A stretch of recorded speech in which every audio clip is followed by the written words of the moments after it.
Hello and welcome back to my channel. I am Christy Van with Fantastic Finances, and on this channel I discuss velocity banking. So today I'm going to be talking about credit scores. So when people come to me and they have a low credit score that's in the 500s, there's not much you can do with credit cards, lines of credit, loans, if you have such a low credit score. So we have to focus on that credit score, see what we can do to get that elevated so that you can get decent rates, interest rates on loans, credit cards, and lines of credit. The HELOC requires a 680 for a second position and over 700 for our first lien HELOC. So it's important that we keep our credit scores up, but I wanted to go over the basics of the credit score so that you will know basically what you're looking at when you see your score, whether it is low or high. So a FICO score is the same thing as a credit score, and the way that they decide what your score is going to be, they have percentages that they use that will determine what your credit score is going to be at any given time.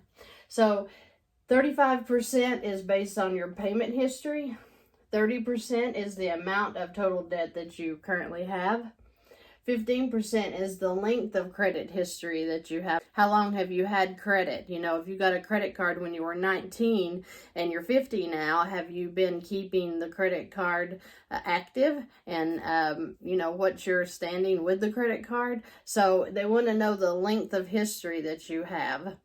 10% is new credit.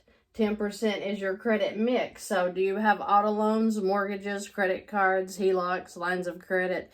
They want to see it all mixed up, okay?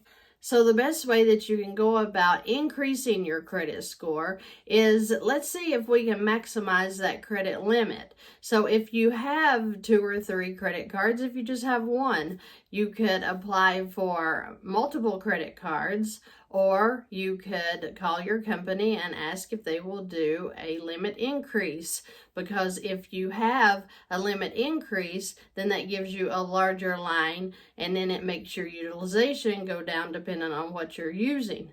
So if you have a credit card, one that's $1,000 and one that's $500, then that's a total of $1,500 in credit line that you have. So if you are utilizing 10% of that, which would be $150, then you're in good standing. But if you're utilizing over 30% of that, then that tends to bring your credit score down. So they like to see those credit cards paid off a lot, and they like to see them under 10% utilization during the month. Now, I don't even keep mine at 10% utilization. I mean, some of them, yeah, but if they're going individually, some of them I can hike up to 50% and then pay it off at the due date. So is that keeping my credit score lower than it could be? Possibly, but I try to keep all of the credit cards paid off by the due date so that I don't have any interest charge, which is what we fight here with Velocity Banking. You need to keep your inquiries down. I think that they say that if you have 1 inquiry a year, that is good. If you have multiple inquiries, say you go to a car lot, they run your credit, and they'll tend to send it out to, different loan companies. Well, when they do that and all that hits your score, those are hard inquiries because each one of those companies are grabbing your score, which does not look good on your credit score in general. If you have a low credit score and you're not sure exactly why, and you've been paying your payments on time, then you need to go pull your credit reports and find out what would be on there that would be causing your credit score to stay low. There is a report that 26% of consumers came up with errors on their credit report. So it's very likely that you have maybe an account that paid off that's not showing paid off yet, or maybe you have an account that has reported twice. So there's several things that could happen. One more side note, if you have medical expenses, collections such as that, you can go into Experian, TransUnion, Equifax, and you can file a dispute against anything that doesn't look right. Like if you've been through a divorce and there's an account or two still on your credit, if the court ordered that the spouse was to take that line of credit or that loan, that should have been removed from your credit. So you can dispute that. A lot of times they will remove that. I myself have had things removed when I disputed it because, it was either not my responsibility or it wasn't my debt at all. So you can go on and dispute things and they do remove them. So that is a great first step to take if you're not sure what is going on with your credit score. If you don't have credit or you have a low credit score,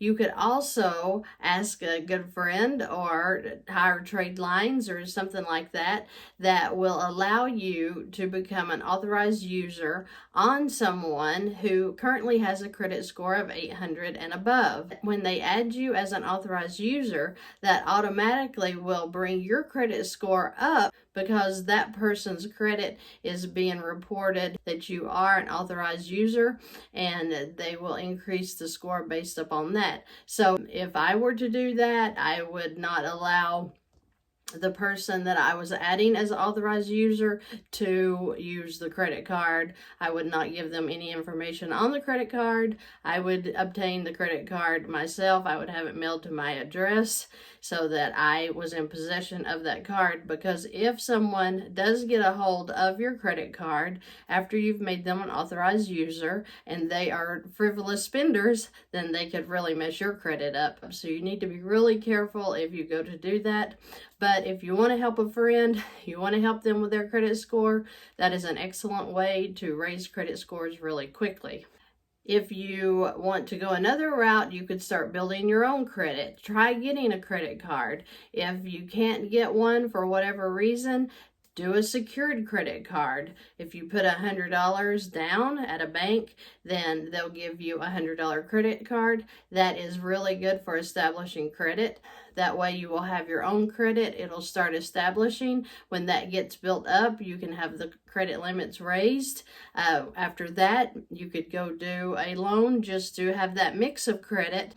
So you could mix up your score a little bit by adding in some loans and then using the lines of credit, of course, to pay those loans off as quickly as possible. But it does help your mix to have, a car loan, a mortgage, or whatever to build and establish your own credit. I hope that this gives you just a little bit of information about credit repair. I do know that there's companies out there that you can hire that will help you get your credit score built up. Some of them do the negotiating of the credit cards and the loans. I personally am not a fan of that, but if you are okay with it and want to go that way and want to pay for that, you can do that. I have heard some people have had good luck with that, but the way Velocity Banking is, if you just have a high balance on a credit card and you have plenty of cash flow, then Velocity Banking can wipe that out really quickly without you doing any kind of credit repair. But I wanted to just bring this video, and anybody that maybe didn't know about how they figure your credit score and how it would help you to, become an authorized user or to keep your utilization down, anything that will help raise that credit score up only helps us get more lines of credit, which helps us pay off debt, or it helps us with acquisition of properties. I appreciate you watching today, and I will see you in the next video.